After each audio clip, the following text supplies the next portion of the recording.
Very cool. Well, thank you everyone for tuning in so far. We're just about to start with Act 2 of Rocket to Russia. Now, at the end of each act, the players do have a chance to get some of their health back by rolling a d10 and adding it to their luck points, which is what we use for health in Rocket to Russia. Yeah, absolutely. And also, there is something fun, which is going to be the end of the episode rewards. Now, the end of the episode rewards are important because I think it's great to reward your players for doing cool stuff. I think it's great to reward your players for getting out there and getting weird and sometimes thinking outside the box and really pushing the game along and giving everyone the opportunity to have some fun. So for the end of the episode awards, I am going to give the moment of the episode. I'm going to lead in with that because when you stuffed that grenade into the mouth of the Amphicora and threw it over to its own brethren and blew it up like the shark from Jaws, that is going to be, for me, the best action sequence. So I am going to give Jazz Hands and I'm going to give Boom Boom 2 luck points for that. Hard Ass is going to get 1 luck point additional for best comedy because you've been blowing me up with these fish jokes. And line of the night, I'm going to save for a little later because as we get through this, there still might be time for more cool lines to come up. But those are the bonuses for luck for the first episode. Everyone roll a d10 if you need to get some luck points back. And whatever you roll will take you back up to whatever your starting life total was and not over. Got an 8. You needed that. Yeah, you definitely needed that. I was down 14 already. That 1 luck point was enough to get me back up to full. So along with my roll too. Yeah. There you go. I mean, that's what the luck points are about. The luck points are there for when you need them. Although you might push your luck a little too far and it might not go well for you.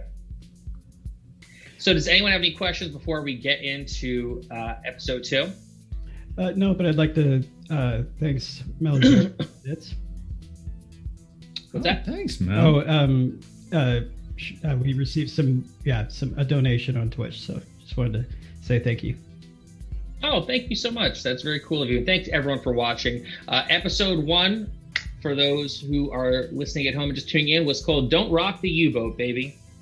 And now episode 2, I will tell you the title of it when we wrap that up in a little bit. So you have now breached the surface of Point Nemo. Dang Nasty and Scorpion are kind of off in the corner having a conversation. They're very animated in their conversation, but Dang Nasty just has his hands up and he's like, just kind of like, calm down. Everything is cool. But they seem to be fighting. As you are all on the surface now, the heat and the light radiation of the island is starting to kind of make you a little queasy. The light is way too bright and none of you apparently have sunglasses. Except for Swan, because you're from Jersey and you know better. That being said, you do hear gunfire and screaming off in the distance and explosions. You smell fire and gunpowder in the air, along with just the dewy wetness of this jungle. Now, the trees are lush. There is jungle shrubbery all over the place. There's also thick vines hanging from almost every tree. Some of the vines are hanging from the top down. Some are growing from the ground up, but there are vines everywhere in this jungle. When you pop out the hatch, you can see up ahead about 300 feet, there is a chain link fence that is kind of flanked and covered by some trees and some brush. At the top of the fence, you see these kind of green lights that are flickering on these thin rods about every 6 or so feet. You can see barbed wire between those flickering lights. And at one point, the lights just blink out and you hear more screaming and gunshots. What do you do? I'll look around at everybody. What do you suppose they're trying to keep in there, King Kong? I really hope that now that we're in the jungle, they brought the fun and games, but over there, I'd say that Mom and Dad are pretty much fighting. So should we let them have the lovers spat before we continue on, or should we just press on and see if we can bring the car around and pick them up on our way back? It's gonna like cock the handgun, like, let's just go kill some mermaids. and then kind of start walking towards it. Chatterbox, as you get to the surface and you're looking around, you still have the map, and you recognize the first marking on the map as Camp Betsy.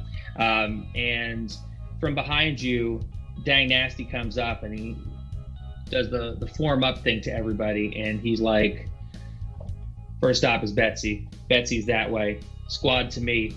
Let's go.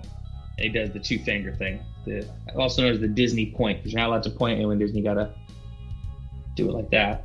So your squad will be headed towards Camp Betsy. What do you want to do? Who's going first? What's the formation like? I just want to make one thing clear. A car is a car. This is a Jeep. It's a Jeep thing. You wouldn't understand. I don't understand. I don't understand either, but I heard Boom Boom say he wants to kill some fish people, and I think that sounds fantastic. There we are. All right, so who's taking point? Hard ass will again. All right. And what's the marching order behind Hard Ass? Pull up second again. Okay. Who's third? All right, who's fourth? I hit number 4. Gaz is number 4. All right, that leads Boom is 5, and Swan no. back again. I'm not going in the back this time. I'm putting my hand through and like, nope, Boom Boom in the back here. Okay. I learned. I got the thing on my leg. I got the leeches. Nope. Back of the line.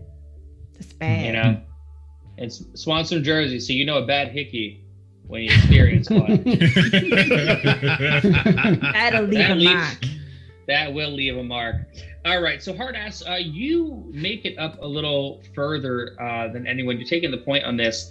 As you get closer to the fence, the lights may be powered down, but you notice that there is a door in the back of the chain link fence, and there's a security pad to the right of it. It's still powered on, and the light that you see on it is red, and it is a key card or code to gain access to this door.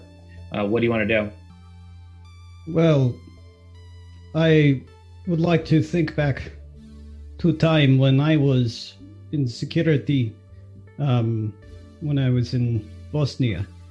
And easiest security code is just to do, 963 is not in numerical order, but I remember is like that. I try 963.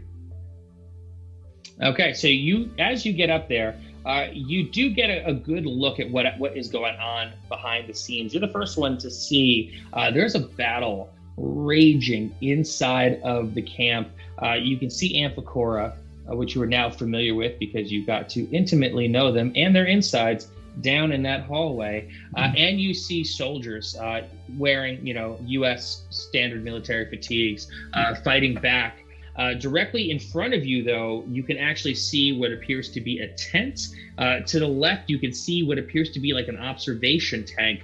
But dead in front of you right now, there is the code. You type in 963, and it shocks you. It gives you an electric shock. Make a guts check for me. And the guts check is going to be a +1 to the roll. So whatever you roll is going to be +1. Okay. Against your guts. Oh, I rolled a 7, so that would be 8. So I'm going to spend 2 luck points to bring that down to a 6, so I can succeed. Okay. So you're not going to take an ongoing guts penalty from this, but you realize that 963 is not the code to the fence. On the other side of it, though, you also see a soldier with his back to the tent, kind of peeking around the corner, trying to see what the battlefield looks like on the other side of that fence. So what does everyone want to do here?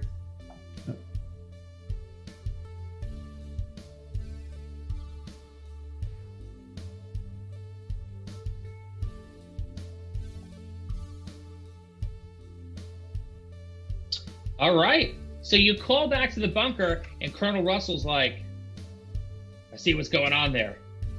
The code is 4, 3, 2, 1, £.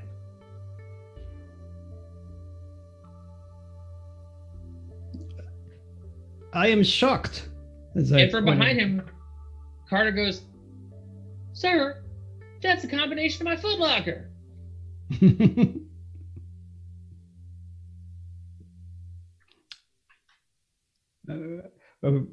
Okay, we can't hear you. Apparently. Yeah, we can hear you here, but I don't know. Well, yeah, I'm sorry. Apologies, streams have chat issues. there. Anyways, so what I said was that I radioed back to base, and you heard the other part. But anyways, so she kind of rolls her eyes, walks up to the keypad, and presses the numbers, making sure to say them out loud so that once again, those back at the bunker can hear how ridiculous she thinks that code is. And it is, and the door, you hear a buzzing, and then the door opens. This door is going to open out towards you. There is still gunfire and a lot of fighting going on in the camp. You can see, the first thing you do see is that soldier visibly shaken, leaning up against the tent. He's got an M16 in his hand, and he's kind of like taking breaths, getting ready to turn himself back into the fray. But you can't see much else from where you're standing directly at the gate, although you can see across the field there is another tent from where you're standing, and you do see some Jeeps. Definitely not a car, it's a Jeep in the distance. What does everyone want to do? And just to verify, this soldier, like the uniform or color he's wearing, it's like friendly soldier, correct? Friendly. Yep. Okay. American. Hey, why don't you just slow your roll a little bit? There's other people here. Stay calm. Just kind of like... You're gonna talk to him? Yeah. Make a charm check with a +3 to the roll. Oh, +3. Yeah, so it's gonna add 3 to your roll to roll under your charm. Oh, because gotcha. he is very nervous. Right. Okay. Very nervous up against that thing. I would have made it if it weren't for the fact of the +3, but you know what? I feel like I don't want this guy to just go running in and get himself killed, so I will spend 3 luck. All right. Shooting you. He quick turns and he draws his gun around, but then he sees your uniform and he takes a breath and he kind of just leans up against the thing and he's like, "Get inside, I'll cover you." And he waves you in. Are you guys gonna go in? Yeah. Everyone's in. So as he waves you in, he turns to give you cover, and you just hear the whipping sound of a sniper's bullet, and he just gets laid down. He's out. But there is a tent directly in front of you, and knowing what you know of the map, Camp Betsy is a 2-block square, and what is in front of you on the map is the science tent of Camp Betsy. There is a 40 by 40 tent with plastic windows on all 4 sides, doors to the west and the south that are made of the same material that the tent is made of. There's a weapons testing range outside of the back door to your left. So if you look to the left of where you're going in, there's a weapon testing range there. And then there is the observation tank next to the weapons testing station. What do you want to do? Are we actually in the tent at this point, or are we still on our way to it? You're on your way to it. You're behind the tent. That's Gotcha. the first thing that you could see, and the thing that's really giving cover in the area you're in as the battle rages around you. Chatterbox wants to take a moment and try to triangulate exactly which way that bullet came from for the sniper. That's what I want to try and figure out is, are we in the open from that same sniper? All right, Chatterbox, make a brains check for me. Okay.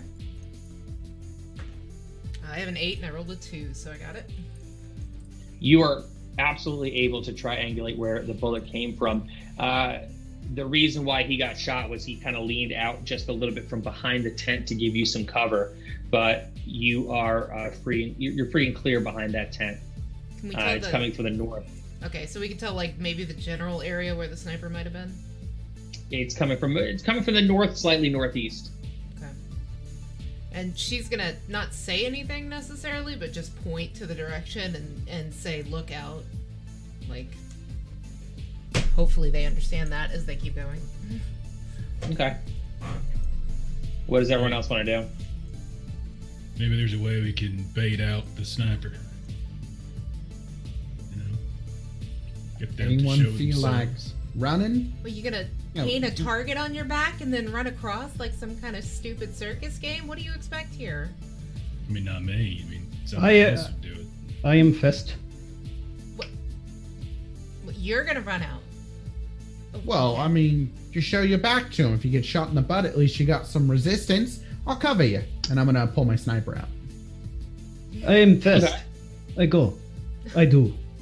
All right. So, what you could do, if you'd like, All right. do you want to go north, or you want to cross the courtyard and try to make it to one of the other tents by where the jeeps are? I want to do whatever is the least amount of time out in the open.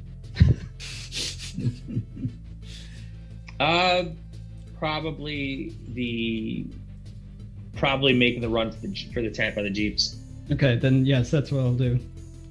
As I'll like, Okay. I'll run and then I'll do that dive roll that you do in those action movies. All right. And quick draw's gonna cover. Yeah, I'm going to try and see if I can spot out the sniper when the shot goes through. So I'm going to give him like a second to go ahead. And then I'm going to peek out from the side of the tent with the sniper rifle and see if I can either catch a glimpse of their scope or even spot, the flash of the muzzle and then try and counter snipe. All right. So the ground is definitely a little bit muddy, a little bit treaded and worn. At this point, the battle is kind of waning a little bit. When you get to the edge of the tent, and you can actually see just a field of littered bodies of, soldiers and Amphicor alike. However, in the tent, you could actually see, with tables flipped over, there is what appears to be a higher ranking soldier in there, with a machine gun and a walkie-talkie, and you have two scientists leaning behind a table with handguns. They're both visibly shaking because you can kind of see through the windows of the tent. You're ready to make your run. I want you to make an action check for me. Normally running and jumping and doing stuff like that, you're not going to really ever make a check like that in 3, 2, 1 action, but when you're doing something ridiculous like trying to outrun a sniper's bullet, boy howdy, am I going to make you roll for it. So give me a roll. You are going to have to cross a whole field to evade this sniper's bullet, right? Going from tent to tent.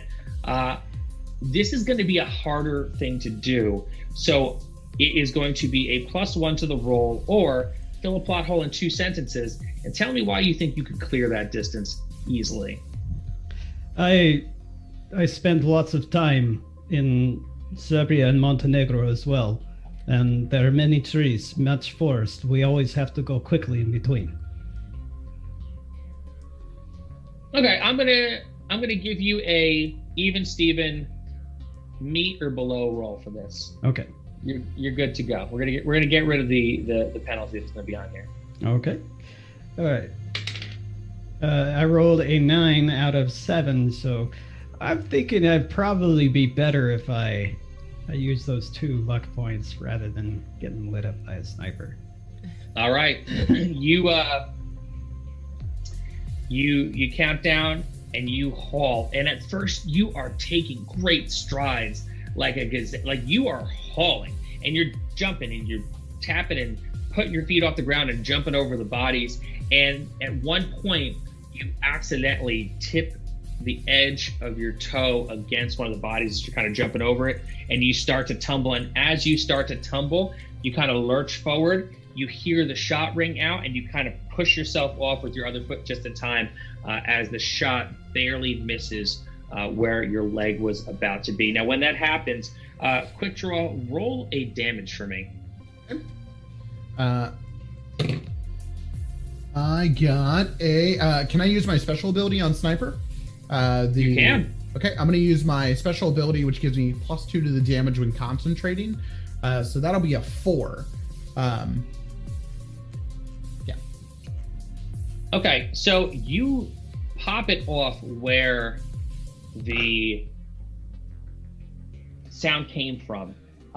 You don't hear anything scream out or kind of let out an acknowledgement that something might have been hit. But the shooting stops. The sniping stops in that moment. Now, Hardass, you're able to see the flap of the tent. You're right by the Jeep, so you can enter that other tent if you'd like. Absolutely. You do? Mm-hmm. Okay. What's everyone else doing?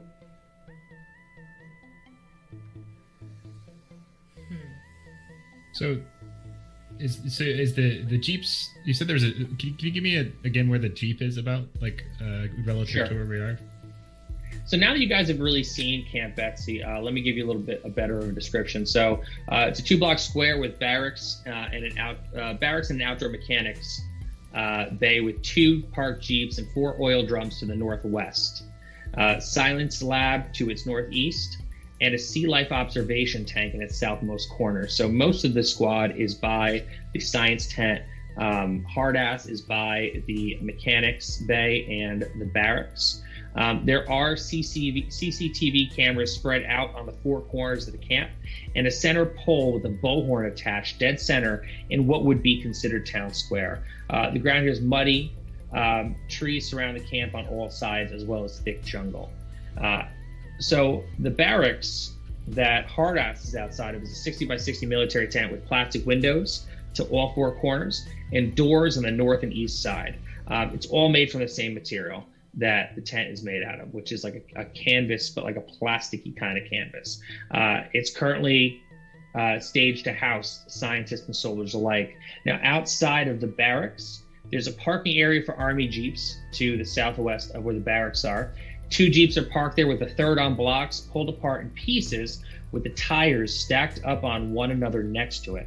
There's also 3 large oil drums right outside of the fixing station, and they're all seemingly very much intact.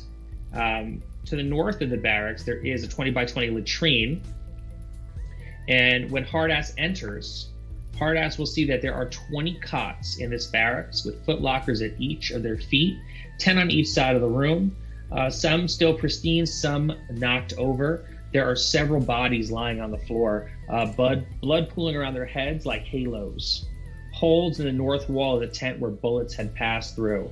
The air in here smells very plasticky and humid, and there is a little waft of death floating around. So those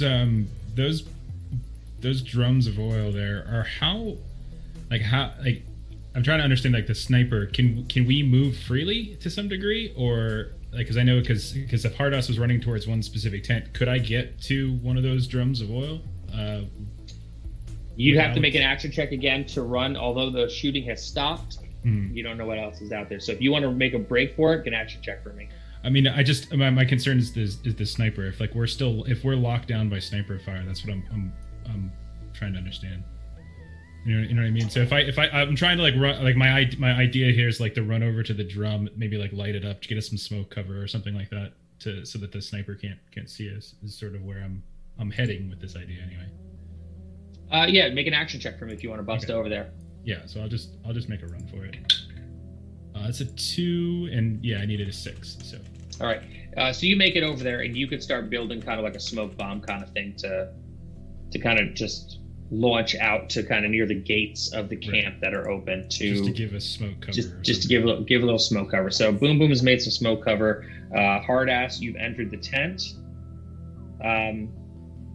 What is everyone else doing?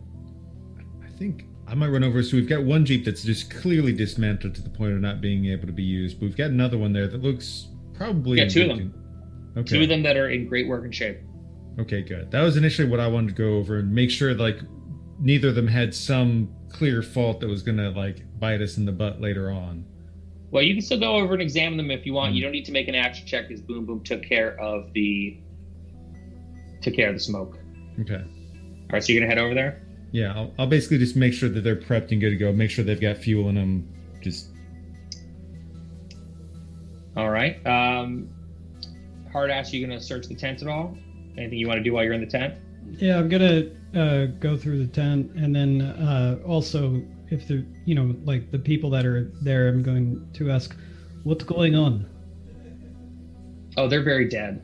All the Oh, they're people very that dead. Oh, okay. Yeah, So their it's bodies, the other yeah. one. It's the other one that they're in. yeah, the other one that Okay. the rest of them are outside of. If Okay. if you search in there, they just standard stuff on them: handguns, K-bars. Right. I was a little confused. I actually didn't want to search then. I wanted to more or less talk to them. So I think I'm going to try and make a break for it again to that next one. You don't have to. You could just head Okay. back over. No action check needed. There's a smoke kind of clearing that up. You get over to the other tent. The lab is a 40 by 40 military tent with plastic windows on all four sides and doors. Material is the same as the tent. There is power in this tent. Along the southwest wall, you'll notice a small frost-covered refrigerator that is emanating a strange blue glow. On the floor next to it is a journal with the letters UMA scrawled across the front of it. There are 3 metal tables flipped over for cover and various bits of scientific equipment scattered along across the floor as they'd been on the tops of the tables before they got tossed. This room also reeks of hot plastic, but also antiseptic. 2 scientists and a soldier taking shelter in here, guns drawn. In the mic, as you enter the tent, you can hear the soldier going, "We're pinned down. Repeat, we're pinned down. A school of fish and at least 1 sniper in the jungle outside the gate. Perimeter's breached. Send reinforcements now!" Screams the soldier through the walkie-talkie. I am here. And he turns to you and he's like, "Who are you?" And Reinforcements. He's like, "Thank God." He goes, "You guys got here quick." He's like, he comes in, he waves you in, he tells you to get down a little bit though. His name is Lieutenant Carlisle. I guess you're the pinch hitters Russell sent for. This is Dr. Jones and Dr. Burton. They're in charge of the lab. Now these doctors are both visibly shaken. And only Dr. Jones speaks up. "Thank you for coming. My name is Dr. Brenda Jones, and I'm the head research scientist on the island." She slides a metal briefcase over to Dang Nasty and sharply proclaims to him, "Fill this with the UMA samples while I grab my research. We need a more secure location ASAP." And so Dang Nasty begins to load the briefcase from the cooler with the glowing blue light coming out of it. And Lieutenant Carlisle abruptly bumps in, "That's not what they're here for, Doctor. And furthermore, I don't know what their clearance level is." He looks at Dang Nasty and says, "Please put that down, son. That's not what you're here for." Now he commands the room with the stoicism and he commands the room with the stoicism of a frustrated stepfather. He is a career military man, and you could just tell by the way he carries himself. He's seen his fair share, but he's really just trying to do his best to keep people alive. The Dr. Burton finally speaks up and says, "Then what are they here for?" And the words of Dr. Burton are finally strong enough to escape his mouth. Carlisle says, "They're here for a different kind of help, Doc." And he places his hands on the doctor's shoulder, offering pretty much as little comfort as he can muster. Well, as you know, this island is a top secret military science base, real off the books type stuff, most of which is supposed to be classified. And he shoots Brenda a look. And that said, we had the situation with the Amphicora well in hand when 5 days ago the sniper shows up, and he's been plaguing the island ever since. His presence here has the top brass very concerned, and nobody with less than 4 stars and the president should know this place even exists, and even the president is iffy. We know for certain he's after the UMA because vials of it have gone missing, and we've discovered that he's not working alone. 2 days ago, we caught one of our boys, well, we thought he was one of ours, attempting to steal the recipe for UMA. Must have had a cyanide pill in his cheek because he was foaming at the mouth before we could ask him. All we got was "Long live the Cabal," and the rest, well, we're going to need a Ouija board for that. After that, the sniper made the full court press on the camp, and it appears he's in league with the Amphicora. My men took out most of the fish, but there's still more lurking in the jungle. And I'd say even more pertinent issue is the sniper. We cannot let him get the recipe for the UMA. So as this is happening, the lieutenant and the doctors begin to bicker about what the plan is. Carlisle begins to turn back towards the squad and kind of looking at you, and he's looking at them. Steve Dangnassi and Scorpion are kind of like being quiet off in the corner, and they're arguing again about something. And Scorpion snatches the briefcase from Dangnassi and he brings it back over to the lieutenant. The lieutenant comes back over to you and he says, he's like, the sniper's last word I know about in the jungle, quarter click away from Camp Herbert, which is here. And he pulls out a map, which is a little more detailed than the map that you got, Chatterbox, from Colonel Russell, because this is the above ground map. And he points to where Herbert should be on the map, and it's right around where Carter had drawn the little X in the map faintly for you. He said that's our main research facility, so it makes sense that he's been skulking around there. Further up the path is Camp Denver. It's the northmost point on the island, which makes a really good extraction point. So if he falls back, it will probably be there.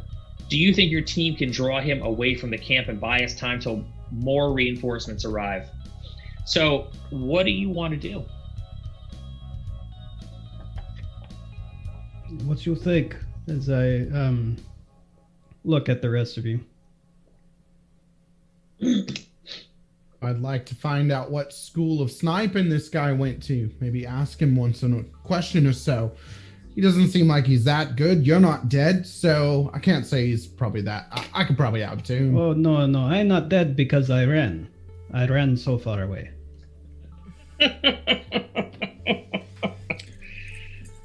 Yes. So the scientists start bickering again. The lieutenant starts arguing with the scientist again. He's looking for answers. He wants to know what you want to do, what your plan is.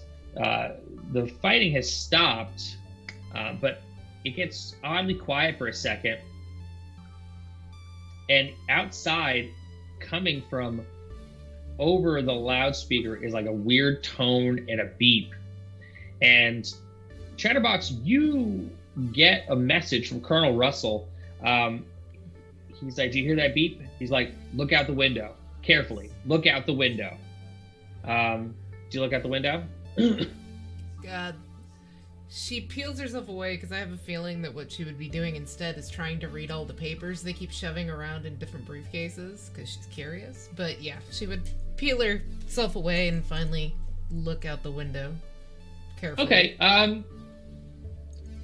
Cool. Make a brains check for me for this. Okay. I rolled a 2 and I've got an 8. Like I said. Awesome. So you definitely, and one thing I want to point out to everyone about 3, 2, 1 action is if you tell me you're looking for something, you're going to find it. We're not going to do a thing where everyone has to roll to find something, but I will make you roll to kind of decide how good of information it is that you find.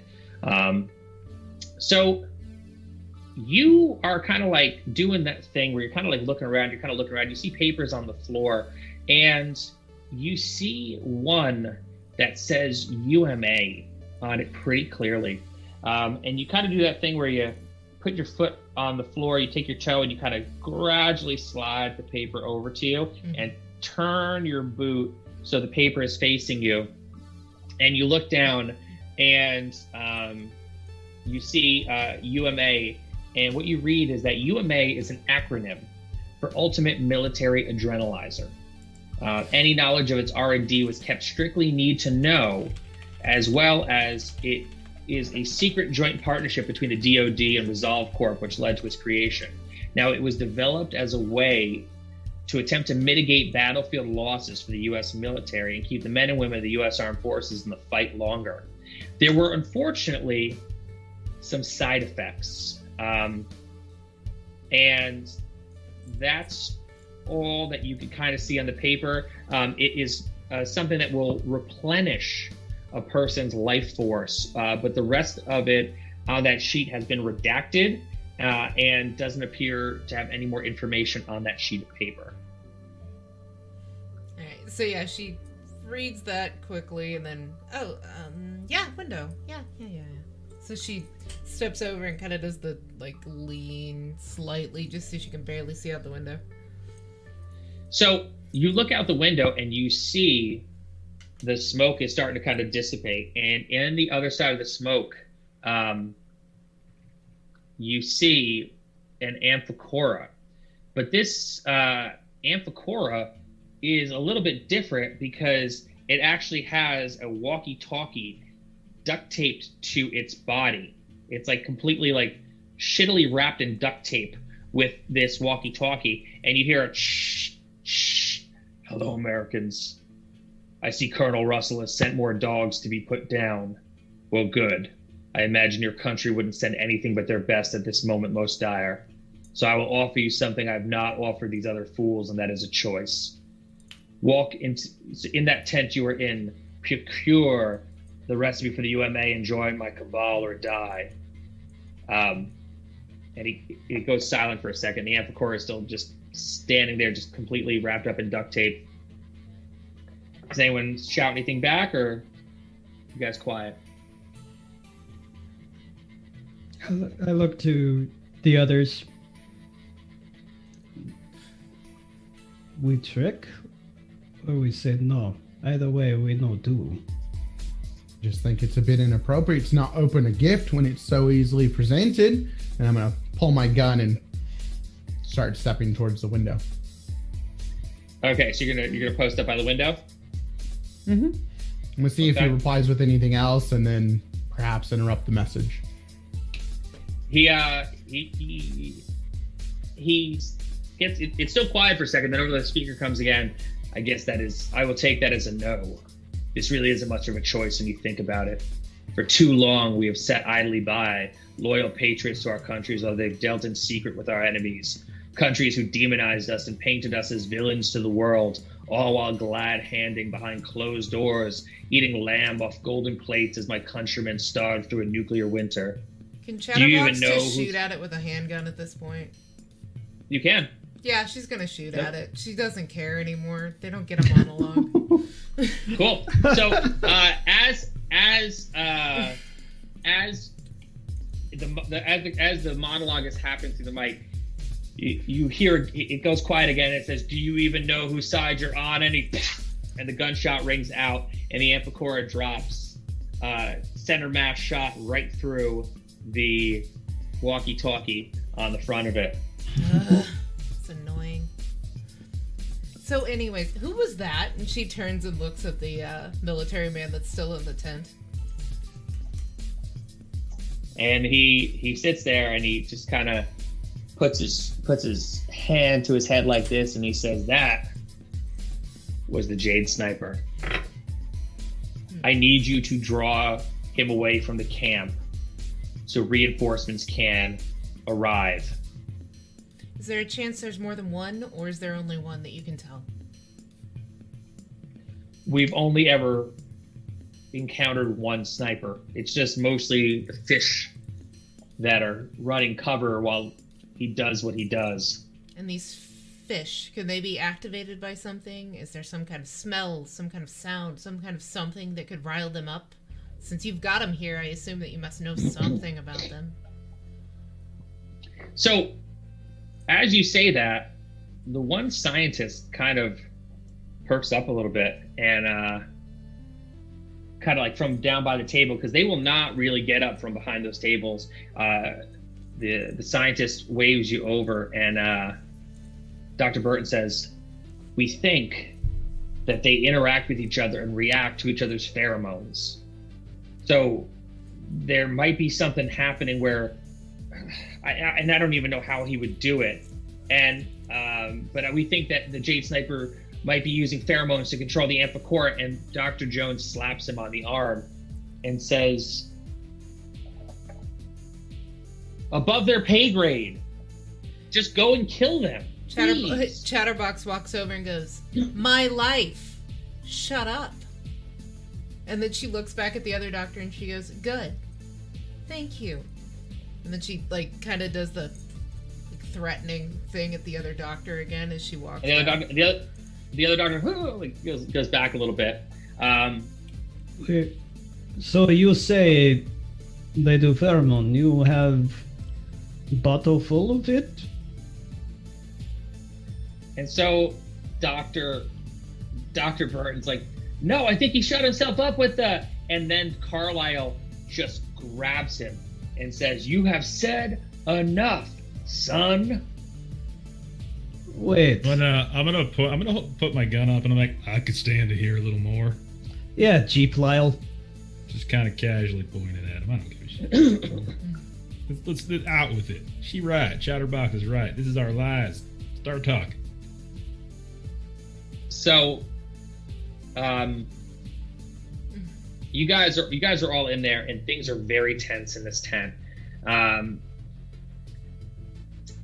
So, Boom Boom, roll a d10 for me.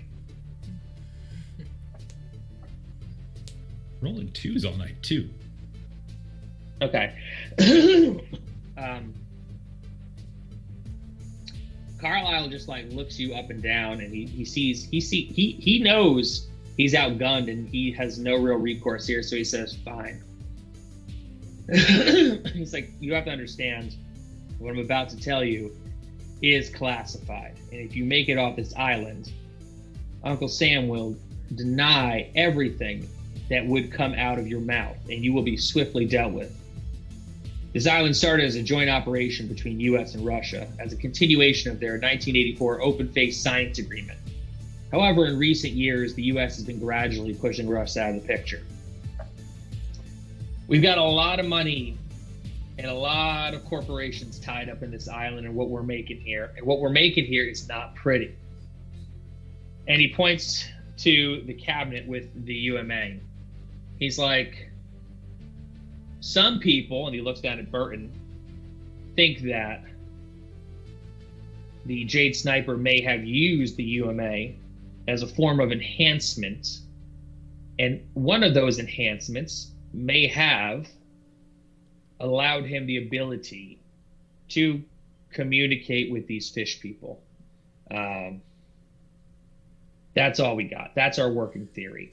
And because of that, we have lost the tide that we had turned initially against the Amphicora. And that's why we need to get more reinforcements in. However, the Jade Sniper is clever and has prevented many of the supply drops from reaching our shores, has blown up 2 ships trying to bring people over to this island, and that's why you came in underground and not, by proper sea or by proper air. So Boom Boom's gonna look over at Quick Draw, give him a little grin, and says, don't worry. No one out explodes Boom Boom. Take this guy out, and I'm just gonna leave the tent, because all Boom Boom wants to do is just go blow up the sniper at this point. All right, so what does everyone want to do? I'm gonna follow Boom Boom in the anticipation that there will be a distraction and Boom Boom will be shot at, and I'll need to support that. Okay. Is it fair to assume that we want to load up the rest of the barrels onto the trucks we're taking with us? Barrels. The oil barrels? Yeah. Explosive barrels with a sniper? That's your idea? I mean, I'm not gonna ride in that truck, but I figure Boom Boom wants whatever goes boom, so, Boom Boom's gonna go boom if we do this. What we could do is we could load them up on one of the Jeeps, okay? Use that and just put a brick on the gas pedal, just run that right out there. He blows it up. Thinks maybe he gets us. If he doesn't, then, we got a big old smoke that we can maneuver around and he can't see us. Okay, possibly on that. What'd the Jeep ever do to you? Nothing. He'd offer the chance to blow up. I'm not a combustible material person, but I'm a good driver, but Well, letting a good Jeep go to waste. if it break, there are plenty of more parts around.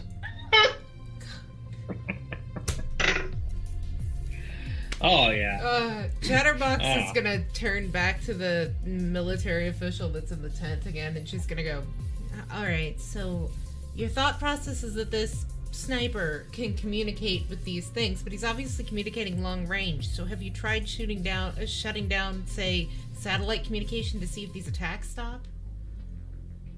Wait. And he says he's never too far away from the creatures. He's never. Radio. That is him toying. That's him toying with you. He doesn't come out in the open. So then, if we just follow their tracks, we'd find where he is. How come you don't take UMA? His eyes get big. He's like, that's above my pay grade. It was above Jade Sniper pay grade. He took. He doesn't work for our government. Exactly. So, Can we take a volunteer on that one? I mean, I would like to fight a bit of fire with fire. I'm sure Boom would like to as well. But, I mean, if one of us could anti-odor him and shut down his communication, could be worth it. So at this point, his eyes are big, and Dang Nasty is trying to shut it down. And Dang Nasty is like, listen, we need to get out of this camp, and we need to do what he says. He's the commanding officer here. We need to get to finding that Jade Sniper, and we need a plan to get out of the camp. Now, he's yelling at everyone. If somebody wants to try the UMA, I'm going to need you to make an action check for me to kind of sneakily do it behind Steve's back as he's yelling at everyone else. I'll take that risk. Yes. Nice. All right, make an action check for me. Can I attempt to continue talking to him and distract him while he's doing that? Absolutely. No check needed, so no penalty for a quick draw. Yeah. So what exactly are the side effects we've seen from the unit? Just whatever she can do to try to distract while that's going on. I'm gonna pay attention to the side effects negatives while I casually back up and slip a hand in there and grab one. And I got a 2 out of 8. So you got it. Now let's roll a D10 and see what happens with the UMA. Please tell me there's a random table. Please tell me there's a random table. There is. Oh, good. Oh, man. I hope high is better because I got a 9 on the random. So there are two random tables in the game. There's one for island facts that if you interact with NPCs, you can actually get them to reveal some stuff to you. And then there is also one for the UMA. So you rolled a 9, you said? 9. All right. So you lean over there and you kind of just 5-finger discount the UMA. And you kind of slide up your shirt a little bit and you kind of inject it into your side, trying to be all slick about it because you don't know. And all of a sudden, you just feel really hot, like your whole body feels like you've got a full body fever, and you start to sweat. And as you start to sweat, you start to shake a little bit, and now your tongue is swollen in your mouth. Your eyeballs start to kind of roll back a little bit. And are you make another D10 roll for me? 1 to 5. Tell me what you roll. Odds or evens? Another 9.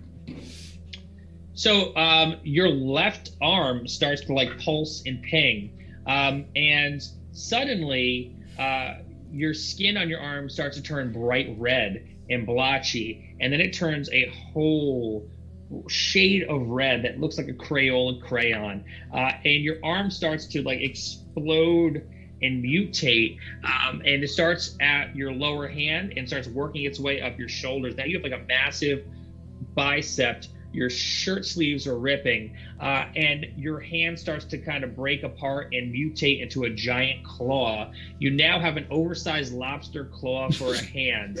I try and casually hide it behind my back. You got the Hellboy roll. Yeah, you roll odds for the left hand. And so it is like you suddenly look like you've only ever been working out one side of your body, and you've got like a huge like massive like monster arm, and a claw for a hand. So the downside is that you have a claw for an arm, and now you can't do things like reload guns, and you always have to cut off one of the sleeves on your t-shirts in perpetuity. The good news is you have a claw for a hand, and if you attack with that claw, the damage is -2. So it's a pretty powerful. That is awesome. It's a pretty powerful melee attack. So now, whatever bullets you have in your guns, either someone's gonna have to reload those guns for you, or you're gonna have to pick up weapons and use them, but you're not gonna be able to reload guns anymore. Okay. I'm going to turn back to the group, breathing heavy and like swallowing. I assume my mouth is going dry with the swelling and all that. I just want to ask, other than giant crustacean arms, are there any additional side effects that I should be worried about? Chatterbox stops talking. And the Lieutenant Carlo, calmly half paying attention to you, says, well, listen, if it lasts longer than 4 hours, call a doctor. And one of the doctors like sees it and gasps, and there's like, what did you do? And you have this giant claw for a hand and a lobster arm. You like Clawful from He-Man. You also are going to suffer 2 ongoing guts penalties because the shock to your system is going to be so great. So you're 1 guts penalty away from having your stats drop, but you just got your ass kicked by the UMA. Nice. And the lieutenant just flips. He's like, get out, get out. I don't care where you go, but you can't stay here.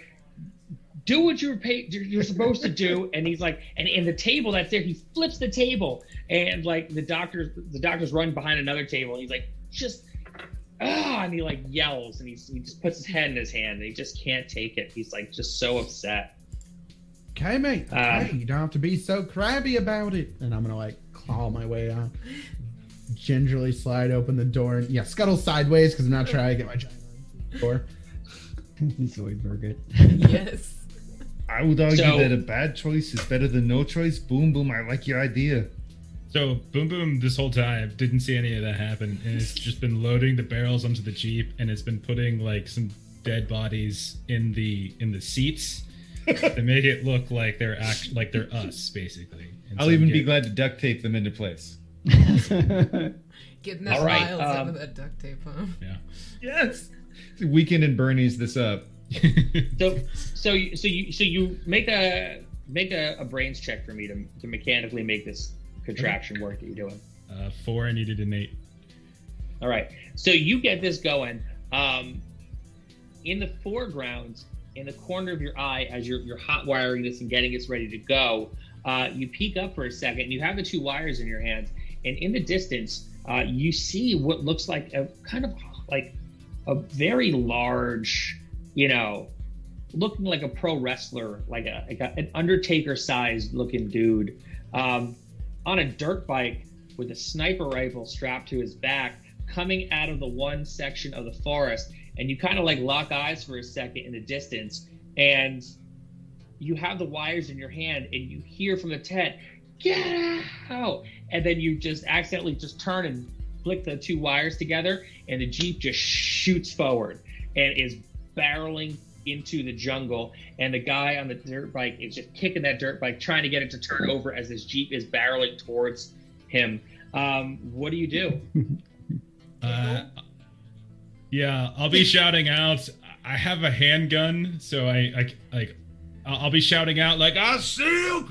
Get on out of here! Quick draw, need your sniper!" 'Cause I have no idea as a crab yet. So, do you guys run out at this screaming? Yeah. I mean, if I was out there trying to help him put the bodies in place, I've got my M16. I can maybe try and take a couple pot shots at the bike or something. Make a cool check for me as this is happening. Okay. Here's where cool comes in. You got to keep your cool with this, because as all this is happening, they're screaming. The car just starts moving, and Quick Draw comes out, and he's got a lobster arm. The what? Well, I got a 4 and I have a 5, so that seems to do it. You got it. So you hear the sound of a motorcycle turning over in the distance. The Jeep is flying forward, covered in bodies, with the gas tanks on the back of it. Do you say anything before you fire? Don't run. You'll only die tired. And you pop off one shot and it goes flying and the Jeep explodes. However, as the fire starts to burn and things start to move in the distance, you can see the Jade Sniper on the motorcycle still. And he kind of does one of these at you and he starts cruising into the jungle. What do you all want to do? I mean, what, are you going to ignore an invitation like that? Yeah, I guess we hop in the other Jeep and chase after. Yeah, we load Cool. up 8 people and very uncomfortably. Well, Steven Scorpion are like, get after them. We'll hang back for the reinforcements to come. We'll meet you guys. Go. I got an idea. So you said there was a machine gun in here? Yeah. Okay, I'm gonna try and take the machine gun off of its mount. I'll drop my handgun and I'll take the machine gun and try and mount it onto one of the bars of the Jeep so that I can stand and fire the machine gun from the Jeep. All right. So Swan, you're going to be taking the wheel on this because you are the driver. And here's where it gets exciting. So Adam, make a brawn check for me. Okay. I rolled an 8 and I have an 8. Jazz Hands, make a brains check for me. No penalty here because this is what you were born to do. Excellent. Brains check. I've got a 7. And that makes it, not by a lot. It's right on it, but it makes it. You got it. All right. Who is riding shotgun? Hardash, you're going to be standing fire on the machine gun. I could with the map in case we have to go for quite a distance. All right, cool. And who's in the back? Who is driver's side backseat? Boom Boom or Quick Draw? Quick Draw, so I can hang my gigantic arm over the outside. I love it. And Farmer's Tan's really not going to affect you with an arm that red. Exactly. And then in the passenger side backseat, we have Boom Boom. So what's going to happen is, Swan, this is what you were born to do. You do that cool slide across the hood. You're ready. You get in the driver's seat. Chatterbox gets shotgun. Quick Draw's lobster arm kind of hops in. Boom Boom gets at the ready.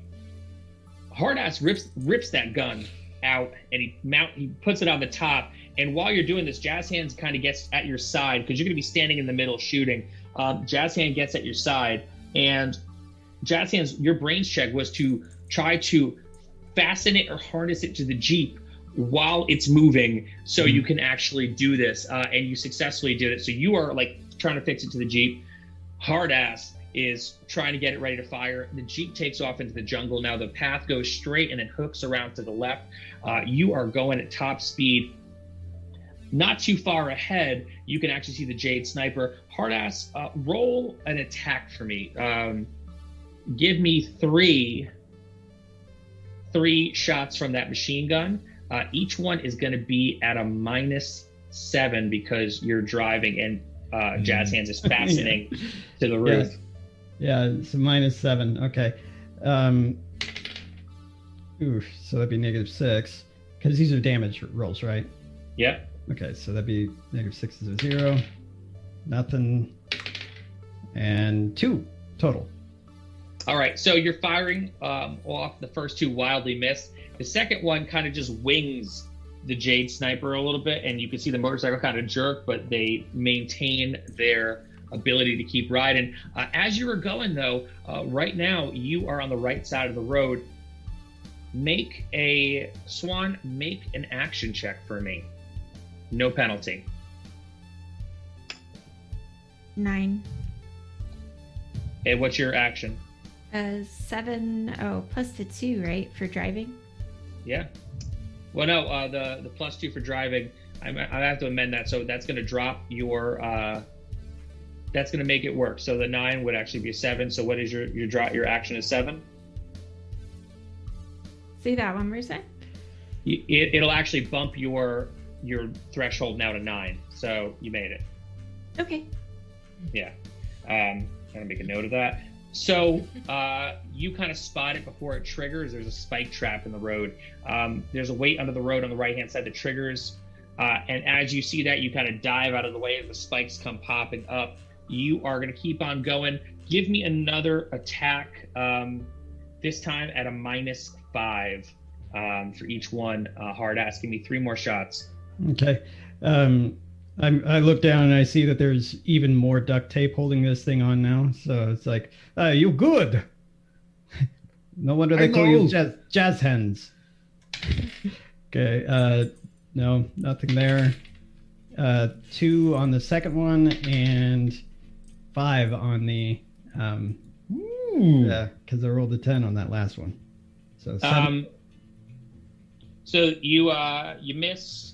You kind of hit the road, and it causes the Jade Sniper to jerk a little bit, and the other one kind of pings the gas tank on the motorcycle a little, and so it's starting to leak gasoline. As that happens, when you jerked over to the left side of the road, a tripwire set across the road is going to release taut branches as a whip trap. The whip trap is coming your way. Make an action check for me, Jennifer.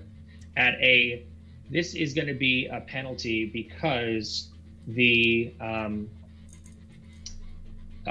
going to be a little bit kind of coming at you out of nowhere. So whatever you roll, you're going to add 1 to that roll. So, I mean, you still have a pretty high action to beat this, but let's see if you can do it. So I rolled a 4. You got it. No problem. You quick jerk the car out of the way of the whip trap. Give me 2 more shots, this time at a -4. The gun is pretty good fastened. Okay. So nothing and nothing. All right. Yeah, I rolled a 1 and a 4. So the Jade Sniper peels out ahead and turns down a path that's a little further up the road on the left-hand side, but coming from the right, another trap was triggered. This time it's a log trap. Like you see it in Predator, the log kind of just swinging down, or what the Ewoks did to take out the stormtroopers. The log is going to come in. Everybody make an action check for me, because this one will hit the Jeep and slam the Jeep.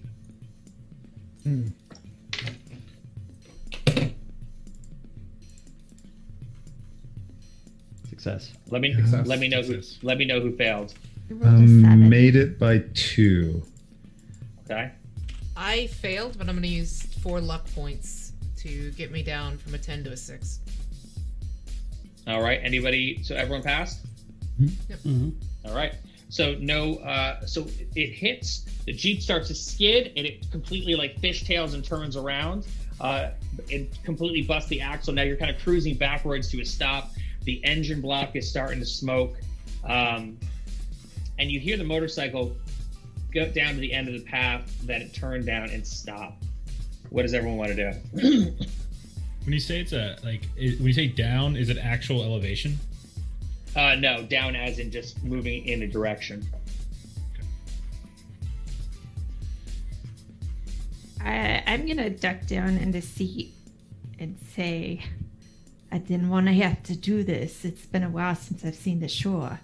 I'm gonna take off my shirt and put it on a tool and open the door and put it out as though I'm standing. I love it. Nothing happens. Dang. I thought the Hawaiian shirt would be a distraction. It's very fetching. Don't get me wrong, but the sniper didn't bite. So you have a path laying ahead of you where the Jade Sniper went down the path to escape you. There are trees and such on the side to the path at all? There are trees on both sides of the path, and they're staggered throughout. Yeah, I mean, I'll make a run out of the car for one. Let's do it. I'm gonna I'm gonna look around for traps before he goes and runs and see if I can happen to spot any of them, hopefully, and call him out. You do. So Boom Boom, make an action check for me. That's a 1. So You got it. Yeah. So you get further up and she calls out the trap to you, and you just see it, and it's branches, it's sticks, it's muddy, and if you didn't notice it, you would have fallen into a pit trap. Nice. But you actually managed to make it right through, so you are good to go on that. Does everyone else head into the tree line? Mm-hmm. Yeah. Okay. You can see the clearing doesn't go too far up. It goes about 30 feet up, and it opens up into a kidney-shaped clearing. It's a 50 by 50 clearing. There are trees surrounding on all sides, with the exception of one that's freestanding, and you can kind of see it at a distance in the southwest corner in the direction that you're going in. And there's a visibly wounded soldier tied to the tree with jungle vines.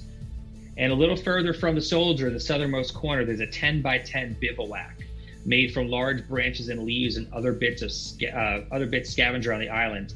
And outside the bivouac, there are several ammo crates and supply cases. What does everyone want to do? Do we pass his motorcycle on the path as we're walking up? You don't, but you see the tracks that go directly into the kidney-shaped area. Okay. I'm gonna see about siding up on the vines tying the soldier to the tree, and basically wait for any sort of reaction and then shoot those to free him.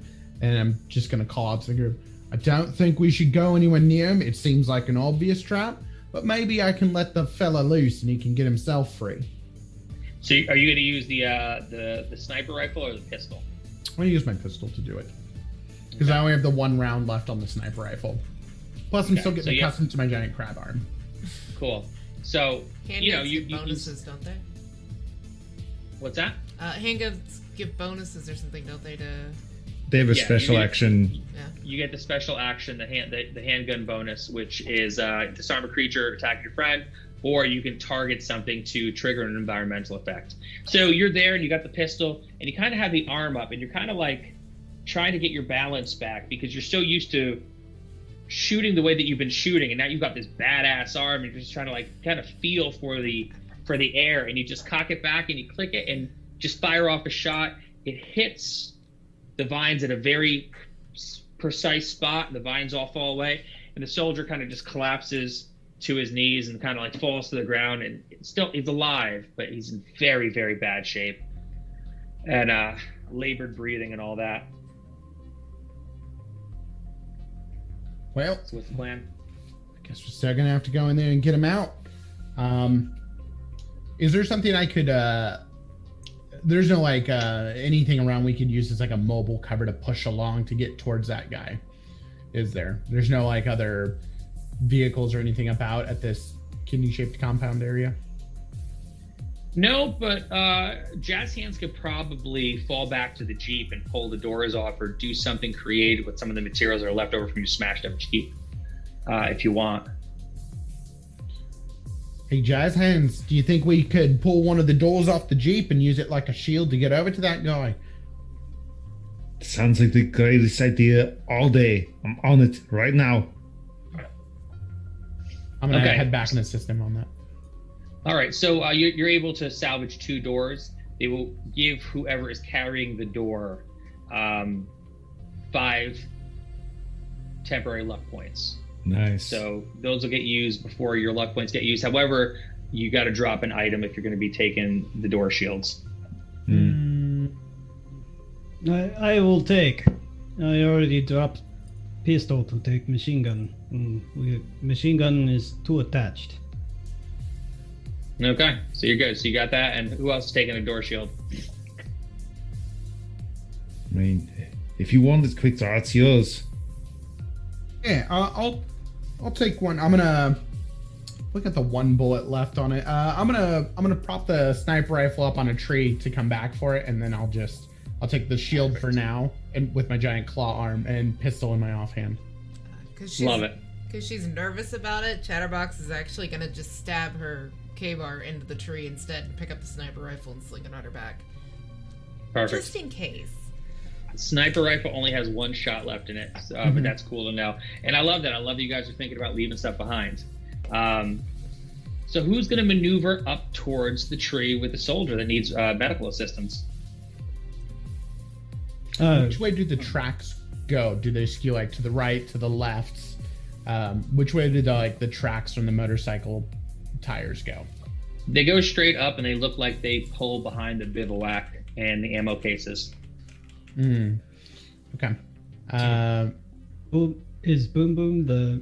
Yeah, that's what I was about to say. Like, Boom Boom's a medic, so I'd probably crouch down behind either Jazz Hands or Hard Ass if they're leading up, and I'll just kind of stay low behind them until we get up to the guy. All right, so you guys maneuver up to the guy. You get there, and he kind of opens his eyes, and he looks at you, and his eyes get big, and he starts tearing up a little bit, and he's happy to see you, but at the same time, he's like, "Thank God you guys are here. It's almost too late, man. It's almost too late for all of us." And as he says that, the bivouac just kind of explodes, but not from like a bomb, from like brute force, in the most like Kool-Aid man kind of sense. And from behind it, there is this gigantic hulking creature. This creature has got like a weird mouth, and is completely covered in spikes, and stands at almost 7 feet tall, over 300 pounds. It is a giant hulking creature, and this creature is hungry. So it pops out, and everyone can see it. It stands there, and it slams its arms down against itself, and all the spikes shoot out at the people with the shields. So anyone holding a shield is going to take 3 points of damage, which will get reduced by those shields. Anyone behind the shield is clear. So the creature is there. It's angry. What does everyone want to do? Well, Hardass will draw his K-Bard. He'll go up to, like, basically put his shield in front of it so that it can't shoot out any more of those spikes. And he's going to... What's up? Oh, I thought he held his hand up like, hang on a second. So, yeah, he'll just go up there with his K-bar, and he'll try and perform a sneak attack by like holding that shield up and then moving around the shield in a way that it can't predict. Okay, so you're gonna keep flanking the creature and moving around the creature? Mm-hmm. Okay, what's everyone else doing? I feel like I'm like, if I'm still behind Jazz Hands, maybe I'm like doing that classic, like I have my pistol out around the side of the door and just sort of trying to like pat you on the shoulder, like to get to move a little bit as we're kind of coursing, and just unloading as we do. Quick Draw's the one with the other shield. Yeah. Oh, okay, so it would be Quick Draw then. Yeah. Okay. So yeah, I'll just follow Boom Boom's lead, and like where he pats me direction wise, I'll just strafe with, and then like roll down the window slightly and put my gun out. So I feel like we strafe kind of away from Hardass, so that like I'm firing the gun to try to maybe draw their attention to us, so that Hardass is an easier way to flank around. Mm-hmm. All right, so roll your damage. Okay. Pistols -3, right? 5. Okay. And Quick Draw, are you going to be shooting at it as well? Yeah, I'm gonna use the special ability to just focus in and fire towards its eyes, while I put the barrel out the window. So it's just straight up roll. The -2 is countered by the +2. It'll be 8. Nice. What's everyone else doing who's not on the battlefield currently? So this place has just been riddled with traps. Is there any chance that there are any other like unsprung traps that could be sprung in a way to our advantage against this monster? You would have to take your turn to look for them and just try to see if there's anything that could be set up. Sounds good. I'll do that. Okay. What about Swan, and what about Chatterbox? I'm gonna roll out of the front and roll under the vehicle and try to find a shot. Okay. Roll damage. 4. Okay. And what about Chatterbox?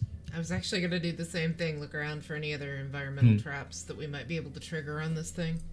Okay. So, all right. So we'll get back to you in a second. So, Swan ducks under the thing and finds a shot, takes a shot, and kind of just like wings the thing's leg, and the thing kind of steps back as it gets shot. Boom Boom is shooting around and hits it in the shoulder, and the thing kind of steps back and recoils. As you do that, you can see the spikes that it launched at you kind of starting to kind of grow back. Quick Draw just takes a second and finds the perfect balance now for that new arm and peels off a shot with the pistol and actually does wing one of the creature's eyes. So now it's been blinded in one eye. And it kind of puts its hand to its eye and it howls. But then it charges at you, and it does a kind of like a shoulder tackle into you with its shoulder into the shielded door. It is going to do 6 damage and make an action check for me. Success, 4 out of 8. Cool. It slams you, so the door is now dead to you, but it pushes you back. You don't fall though. You kind of slide back, and then it turns and it does another shoulder tackle to Hardass, and it does 4 points of damage. The door soaks up what it does, and then the rest goes to you. Make an action check for me.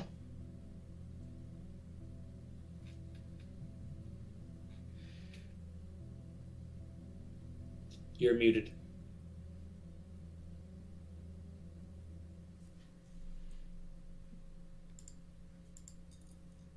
Can you hear me now? Yeah, I can, yeah. Okay. Yeah, I rolled a 1. I'm good. All right, good. You slide back as well. It doesn't launch you. While this is happening, Jazz Hands and Chatterbox, you do find a snare trap. However, the snare trap has been sprung already, but you think you can actually re-trigger it and set it up. So if you guys make a brain check for me, either one of you succeeds, you'll be able to get the job done. Awesome. But it's going to take both of you to work on it. Cool. I rolled an 8, brains 8. I got a 3. That makes me 2. All right, so it's good. You guys are actually able to kind of pull it in. The thing does another spike burst as the spikes burst, and it's going to hit Boom Boom, it's going to hit Hardass, and it's going to hit Quick Draw, and it is going to do 4 luck point damage to you. And then it's going to charge in at Boom Boom, and it grabs you. And it pulls you into its chest. Make a brawn check for me, but it's going to be +2 to the roll to try to break free of its grip. Need a roll of 1, basically. Brawn 3. I swear to God, I rolled a 1. Like, I swear to you. Hands off. Nice. I know it's... Nice. Yeah. So you kind of just push out, and it kind of like lets you go, and you kind of stagger back. What is everybody else doing? Chatterbox and Jazz Hands after this round, because you guys set the trap, you'll be back in play. Hardass, Swan, and Quick Draw, what are you doing? I'm going to intervene to protect Boom Boom. I'm going to test out the new tech. I'm going to use my giant crab arm to try and grapple the arm it went after Boom Boom with and like lock it up. Nice. Yes. And then try and like snip off its hand or something. Hot All right. mutant on mutant action. Yeah. Love it. Roll your damage. And you said I can attack twice on this one, right? You can. Yeah, so I'm gonna like just go to town with this thing, clawing at this thing repeatedly. And it was damage. I wrote it down, -2. Not bad and not great. So 5, and then I'm gonna burn 4 on my luck on the other one. So luck can't. For one thing, that I got to tell you, luck can't be used for damage. Oh, can't be used. Okay. Then I got a 4 or 5 and a 0 then. Okay, so I made a brawn check to try to escape. Oh, so you only did 5 altogether? Yeah. Okay.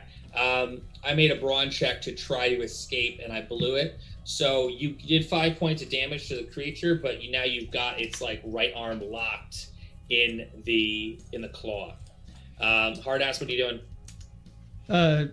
Last turn I was trying to, flank around it so I could do a sneak attack this turn. So yeah, I'd like to do my special action to try and sneak up while it's distracted by Boom Boom and Quick Draw. You got it. So special attack, the damage penalty drops to 0. Oh, the next part's fun too. This is gonna be great. I got a 4, so it's just gonna do 4 damage straight. Okay. No other thing? Well, if I don't kill it, it gets to attack me back with a damage penalty of 0. Yeah. Oh, no. So it's gripped and it feels you, and it just swings its other arm around to hit you. Should have read that last sentence. 4 luck points of damage. Okay. It smacks you up good. What is Boom Boom doing? So with the arm now, with its arm now grasped, Boom Boom's gonna try and like scramble up the arm that's now pinned and try to jam my K-bar into the other eye that hasn't already been taken. Okay. Nice. So roll a hit. Okay. Do you want me to just do roll to hit with like the K-bar, like just roll damage, or do you want me to do like roll an action damage check? Okay. Yeah. No. It's a 10, but I'll burn. Oh no, it's a 10. It's 10 for damage, so that's a success. So 6. Is that right? Damage minus 4 on a K-bar. Mm-hmm. Yeah. Okay, so 6. So you get in there and you just jank that K-bar into its other eye, and it howls. And as you're up there doing it, it has its clawed hand and it pulls Quick Draw into you. And so Quick Draw is like on your back now. It wraps its other arm around you and Quick Draw, and you can feel the spikes come back out and protrude and pop on you like a porcupine. This is its Iron Maiden attack. Crikey, friend, this is how my idol died. So You go, we go. Boom Boom is going to take 10 luck point damage. Quick Draw is only going to take 3 because all you got was like the arm and the inside of the arm, and fortunately Boom Boom shielded most of your body. But as it does that, it holds you, it squeezes you in, and then just kind of pushes you off. And it kind of like staggers and starts kind of holding its eyes because both of its eyes have been completely devastated. So what is Jazz Hands and Chatterbox going to do? Come on, come get me! I'm here! Come here! Come get me! So it hears you. I'm going to make a little brains check here to see how. Yeah, it hears you and it starts kind of like you're doing Marco Polo in the pool, and it's kind of like staggering towards in the direction you're going. Chatterbox, what are you doing? So while everybody seems at least somewhat distracted, Chatterbox is going to try to sneak a bit in the undergrowth and go towards where the sniper was. Okay. So you are going to sneak in the undergrowth, no problem on that sneak. Swan, what are you doing? I'm hoping that it's going away from the other two that just got Iron Maidens, and I'm gonna take some shots at it as it walks by. All right, roll damage.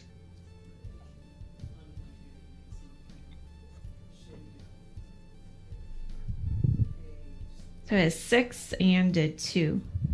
All right, it gets hit and it kind of turns away from like the voice that was drawing it to the trap, and it's very confused right now. Hardass, what are you doing?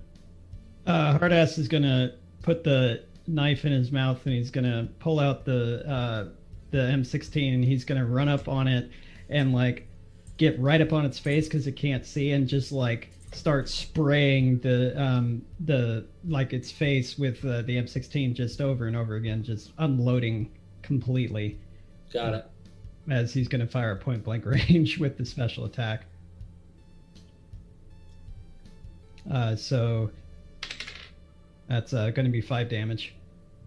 All right. Blasted good. Boom, boom. What are you doing? Boom Boom, bleeding from like 20 different places, is gonna fall back, I think, and try to find some sort of like tree stump cover, and I'll just like fire the handgun as I back out. All right. Roll damage.